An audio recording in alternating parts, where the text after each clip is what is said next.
G'day folks, it's Pixie here from the Sick Cunt Collective, and I'm back with some news and views. And today we're looking at one of the most tragic events to ever occur on Australian soil.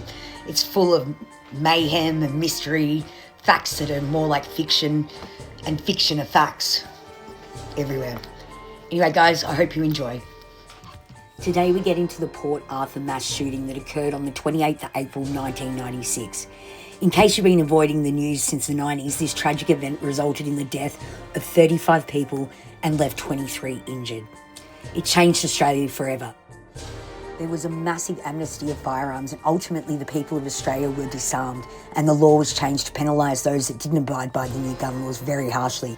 Australia really was changed forever. And considering it was by far the worst mass shooting in Australian history, we know very little in reality. You would think they would disclose all evidence and all documents, etc., but that is not the case. All documents and evidence in relation to the Port Arthur Seascape Massacre was sealed from public view for 25 years.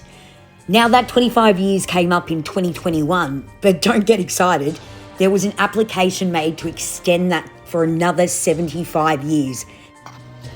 Meaning we won't be able to view any documents or evidence related to the Port Arthur Massacre until 2096, when all of us are dead and buried in the ground.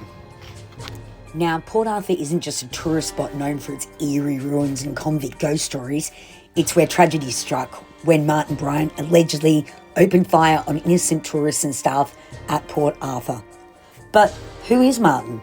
Well, Martin Bryant is a Tasmanian bloke with surfy blonde hair and piercing blue eyes. Not exactly the brightest crayon in the box, but smart enough to befriend Helen Harvey, the eccentric sole heir to the Tattersalls' rumoured $29 million fortune. Yes, you heard me right. $29 million. They became fast mates with a friendship that seemed rather unconventional to say the least. But they cared for each other very deeply and spent the majority of their time together.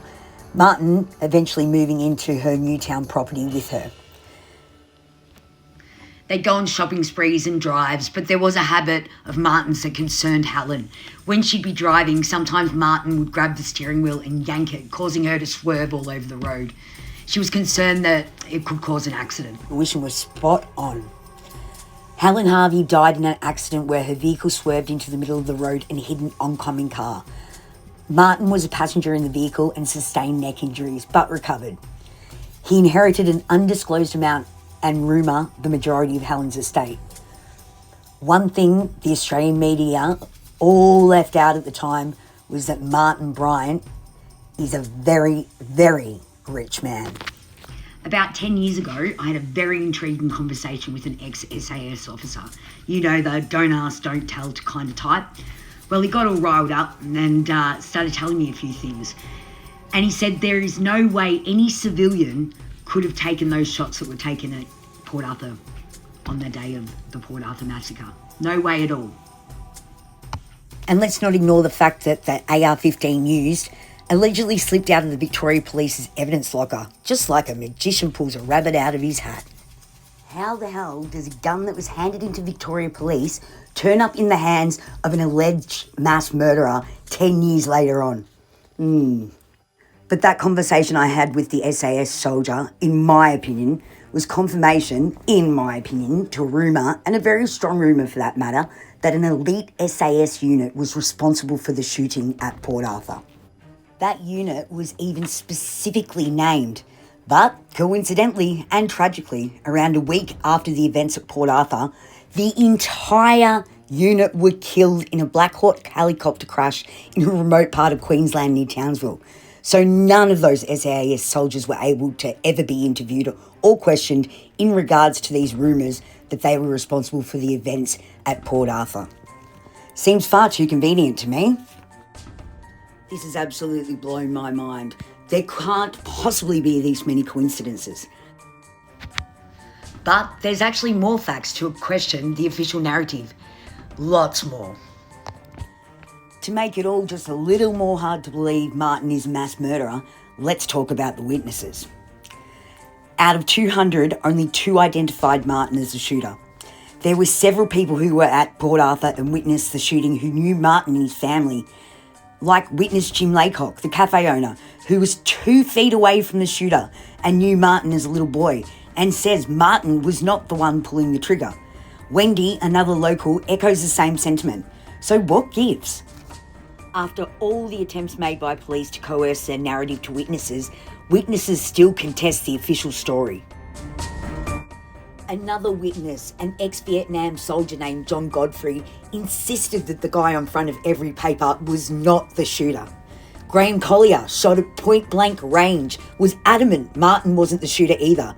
But guess what? The cops didn't want to hear from him. And then there's the infamous Seascape cottages. The fire that engulfed them wasn't even Martin's doing. No, it was the police firing illuminating rounds that lit the place up like a bloody Christmas tree. It's also been suggested Martin wasn't alone. He claimed to be with a mate named Rick at the Seascape cottages.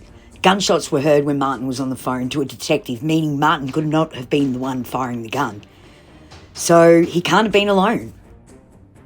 There's a whole lot more with this so-called Rick. Who he is, was he the second shooter? But that's a whole other story on its own.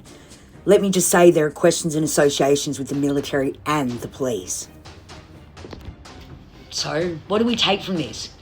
The more we dig, the more it just seems like the truth is buried right along there with the evidence locked away for 75 years.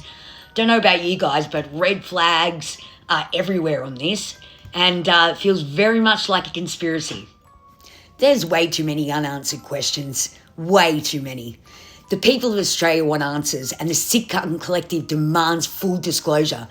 Australians want to know what happened in Tasmania on the darkest day in Australian history.